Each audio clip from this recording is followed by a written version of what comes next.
সেই রঘু ডাকাতের মানে মা কালীর মন্দির আর কি। তখনকার সময় ডাকাতরা নরবলি করতো, তখন রামপ্রসাদ সেনকে এখানে বলি দেওয়ার আয়োজন করা হয়েছে। আর রঘু ডাকাতের মা কালী এটি, এবং এটা দ্বিতীয় কাশি হতে যাচ্ছিল, যেটা যেমন কুরুল বলে একটা লোহার আছে, সেটাকে মনে আমরা ভেঙে দিয়েছে। এখন তলায় সব নারায়ণ মূর্তি ছিল, সেগুলোকে ছেড়ে দিয়ে কেটে দিয়েছে।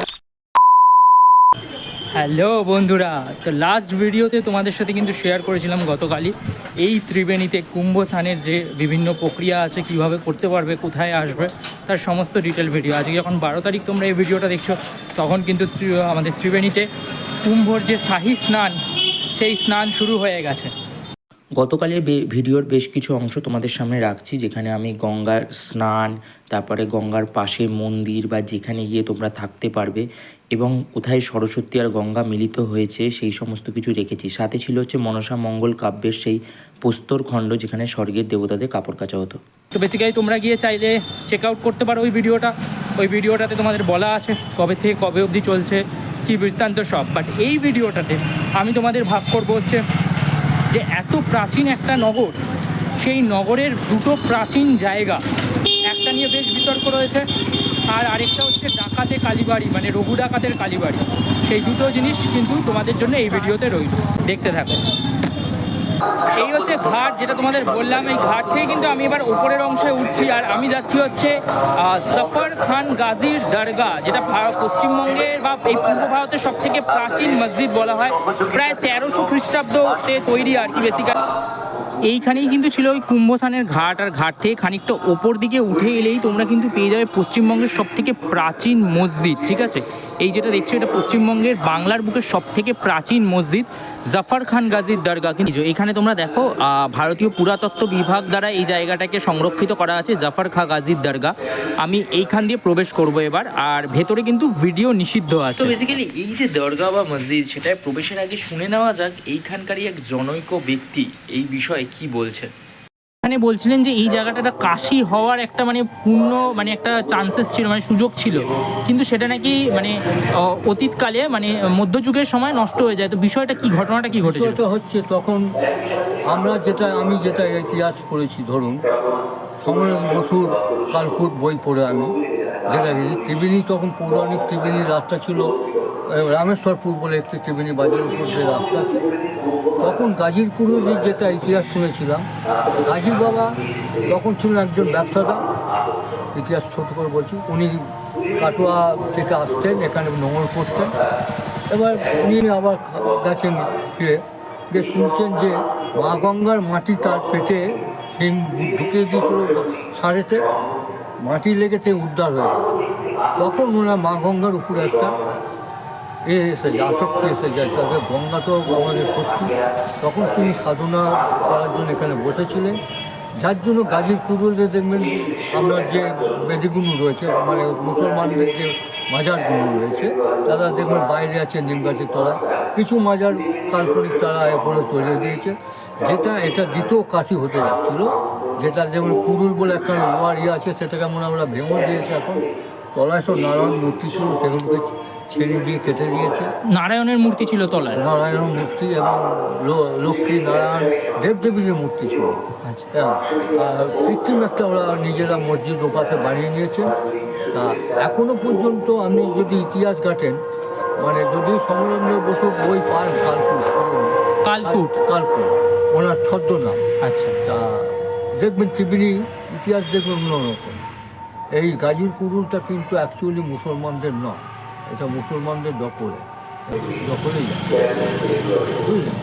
অসংখ্য ধন্যবাদ আমাদের সময় দেওয়ার জন্য এবং এই শহরের ইতিহাস আমাদের সাথে ভাগ করে নেওয়ার জন্য।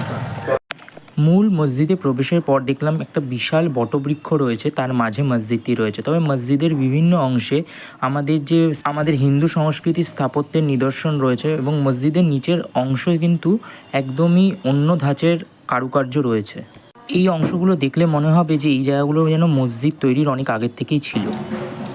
তো মজহার যেটা ছিল বা মসজিদ, সেখান থেকে চলে এলাম একটা বেশ ঘন একটা জঙ্গল টাইপের, দেখে মনে হচ্ছে এরকম একটা জায়গায়। এটা কোথায় এলাম।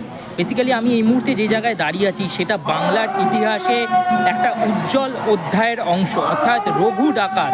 যে কাজ বলে যে একটি জনপ্রিয় সিনেমা, বাংলা সিনেমা, সেটি আসতে চলেছে, তাই রঘু ডাকাতের নাম তোমরা খুবই শুনছো আজকাল। আমি এই মুহূর্তে যেখানে দাঁড়িয়ে আছি এটাই হচ্ছে সেই রঘু ডাকাতের মা কালীর মন্দির আর কি।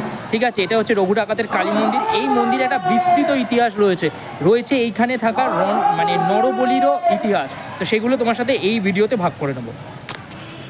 চলে এলাম কিন্তু সেই রঘু ডাকাতের কালী মন্দিরে, ঠিক আছে। এবং রঘু ডাকাতের যে কালী মন্দির ঢুকতেই দেখতে পাচ্ছি এখানে ডাকাতের যে দ্বাররক্ষী হয় তারা রয়েছে, আর রয়েছে হচ্ছে ডাকাতের যে হাতে যে খাড়া থাকে সেই খাড়া।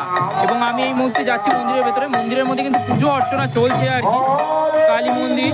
আচ্ছা ঠিক আছে, তোমাদের আরেকবার দেখাই। এই যে নদীটা পেছন দিয়ে বয়ে যেতে দেখছো এটা কিন্তু সরস্বতী নদী, ঠিক আছে। তো সরস্বতী নদীর পাড়েই কিন্তু এই মন্দির ছিল। এই যে মূল যে মন্দির সেটা তোমরা দেখতে পাচ্ছ ভেতরে রয়েছে, এবং তার বাইরের এই অংশগুলোতে কিন্তু রিসেন্টলি আর কি কাজকর্ম চলছে নতুন করে সাজানোর। আর পুরো জায়গাটা কিন্তু বেশ সুন্দর, এই পুরো ঘেরা জায়গাটা রয়েছে আর কি। বেসিক্যালি রঘু ডাকাত হচ্ছে বাংলার রবিনহুড, ঠিক আছে।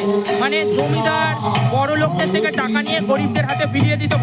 বেসিক্যালি ঘটনাটা হচ্ছে যে আদি সপ্তগ্রাম এখানে খুব কাছেই।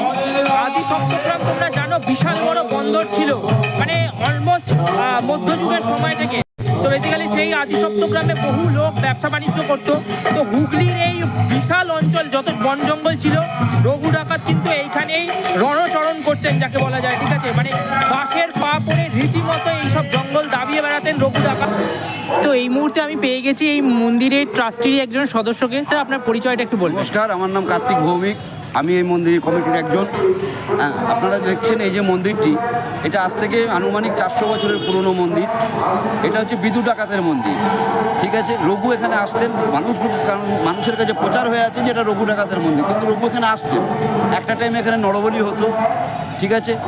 এখন আমাদের এখানে বলি প্রথা আছে, কিন্তু সেখানে এখন ছাগল বলি হয়।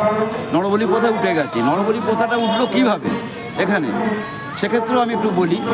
এখানে সেই সময় যখন পুরো জঙ্গল ছিল, মানে ঘন অরণ্য ছিল, সেই সময় দিয়ে সামনে আপনার এই হচ্ছে সপ্তগ্রাম বন্দর, ওখানে বণিকেরা ব্যবসা করতে আসতো।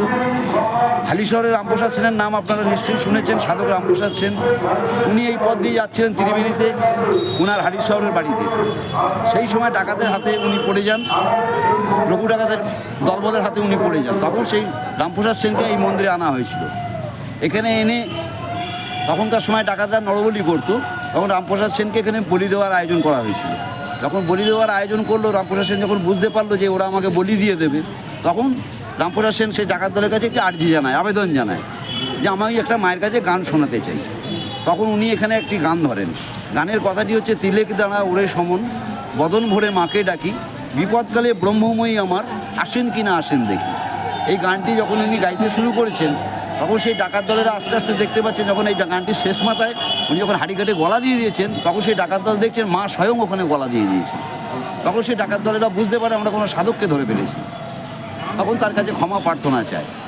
ক্ষমা প্রার্থনা চাইবার পর তখন সাধক রামপ্রসাদ সেন সেই ডাকাত দলের উদ্দেশ্যে বলেছিলেন যে তোরা জীবিকার জন্য ডাকাতি করছিস, মানুষকে দান করছিস, সব ঠিক আছে, কিন্তু নরবলি কেন করছিস, মানুষকে কেন হত্যা করছিস? তারও তো কেউ আত্মীয় পরিজন থাকতে পারে। তখন তাদের মধ্যে চেতনা হয়।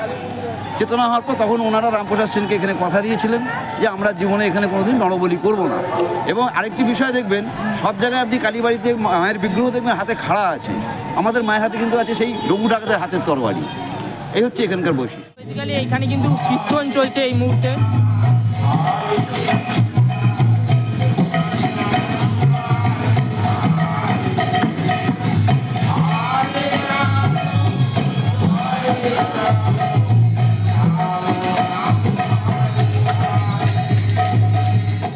মূল মন্দিরে প্রবেশ করছি, এবং মূল মন্দিরে এখানে কিন্তু যে এখানে বলি দেওয়া হতো আর কি, এই যে নরবলি দেওয়া হতো, সেই জায়গাটা কিন্তু এখানে এখনও রয়েছে, তোমরা দেখতে পাচ্ছ। ফুল দিয়ে খুব সুন্দর করে জায়গাটাকে সাজানো হয়েছে আর কি, এই জায়গাটা বেসিক্যালি। এবং ঠিক এইখানের সামনেই কিন্তু এই যে মূল যে মন্দির, সেই মন্দির কিন্তু রয়েছে। এবং মাকে দেখো, মা কিন্তু খুব জাগ্রত এখানে, রঘু ডাকাতের মা কালী এটি। এবং মা কালীর হাতে ইন্টারেস্টিং একটা জিনিস দেখো, সব জায়গায় মা কালীর হাতে তোমরা কি দেখো, আর এখানে যেটা তোমরা দেখতে পাচ্ছ সেটা কিন্তু হচ্ছে রঘু ডাকাতের খাড়া, ঠিক আছে। তো ওনার যে খাড়া সেটা কিন্তু মা কালীকে এখানে এখনো অবধি দেয়া রয়েছে আর কি বেসিক্যালি। তো এখানে কিন্তু এই জিনিসটা অন্যরকম, অন্য সব জায়গার থেকে সেটা তোমরা এখানে দেখতে পাবে। তো লাস্ট দুটো ভিডিওতে তোমাদের সাথে কিন্তু ভাগ করে নিলাম এই যে আমার পেছনে যে ত্রিবেণী নামে শহরটা দেখছো, সেই শহরটার ইতিহাস, তার সাথে এই শহরে আয়োজিত 3 দিনের মহাকুম্ভের যে আয়োজন, সেই সমস্ত কিছু। যারা এই ভিডিওটা দেখলে তারা অবশ্যই গিয়ে লাস্ট ভিডিওটা চেক আউট করো, সেখানে কিন্তু সমস্ত ডিটেলস পেয়ে যাবে। তো আগামী দিনে এরকম আরও অনেক কন্টেন্ট তোমাদের সামনে নিয়ে আসার চেষ্টা করব। আর ততক্ষণের জন্য আমাদের আমাদের ভিডিওগুলো ভালো লাগলে অবশ্যই চ্যানেলটাকে সাবস্ক্রাইব করো। অ্যান্ড দুর্গা দুর্গা।